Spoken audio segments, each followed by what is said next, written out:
ইতিহাসের সফলতম নারী জলদস্যু, যার আয়ত্তে ছিল ৮০,০০০ সৈন্য।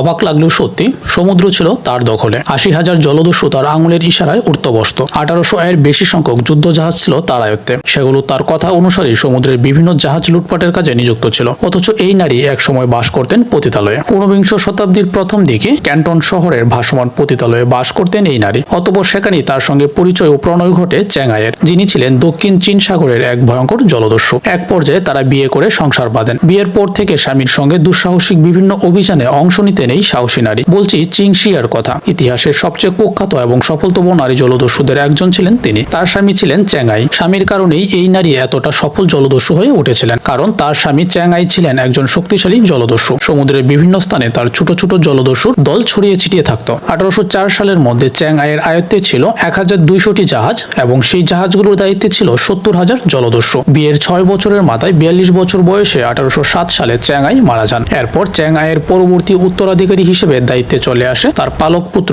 চ্যাংপো পুশোয়ের উপরে। তিনি একসময় চিংশি অর্থাৎ সম্পর্কে তার মা হলেও তার প্রেমে পড়েন, যা অবৈধ ছিল। তবুও ক্ষমতার লোভ সামলাতে না পেরে এই অবৈধ সম্পর্কে লিপ্ত হন চিংশি। পরবর্তীতে তাদের বিবাহ হয় এবং দস্যুরানী হয়ে ওঠেন তিনি। দ্বিতীয় স্বামীর সব দায়িত্ব ঘাড়ে তুলে নেন তিনি। অত্যন্ত বুদ্ধিমান ও চতুর ছিলেন চিংশি। স্বামী মারা যাওয়ার কিছুদিনের মধ্যে পুরো দস্যু বাহিনীকে নিজের নিয়ন্ত্রণে আনেন। দস্যু জাহাজগুলোর জন্য একটি কঠোর আইন তৈরি করেছিলেন তিনি। তার নির্দেশনা ছিল উপকূলীয় কোনো গ্রামবাসীদের কাছ থেকে লুটপাট করা যাবে না। এছাড়া জাহাজে অপহরণ করা নারী বা শিশুর সঙ্গে কোনো ধরনের যৌন সম্পর্কে লিপ্ত হতে পারবেন না। এ কাজ করলে তাদের শিরচ্ছেদ করা হবে। যদিও পরবর্তীতে এ জাতীয় কাজের কারণে অনেক জলদস্যুকেই চিংশি মৃত্যুদণ্ড দেন শিরচ্ছেদ করে। রিচার্ড গ্লাসপুল নামক একজন ইস্ট ইন্ডিয়ান কোম্পানির কর্মচারী ১৮০৯ সালে সেপ্টেম্বরে চিংশির জলদস্যুদের হাতে ধরা পড়েন। ওই বছরই ডিসেম্বর পর্যন্ত তাকে আটকে রাখা হয়েছিল জলদস্যু জাহাজে। তিনি ভয়ঙ্কর ওই অভিজ্ঞতা জানিয়ে বলেন, ৮০,০০০ জলদস্যুকে একাই নিয়ন্ত্রণ করতেন এই নারী। প্রায় ১,০০০ খানেক বড় জাহাজ এবং ৮০০টি ছোট জাহাজ এবং নৌকা ছিল তার আয়ত্তে। টানা ৩ বছর সমুদ্রে দাপিয়ে বেড়ান এই নারী। ১৮১০ সালে চীন সরকারের কাছে ধরা পড়েন এই জলদস্যুর দল।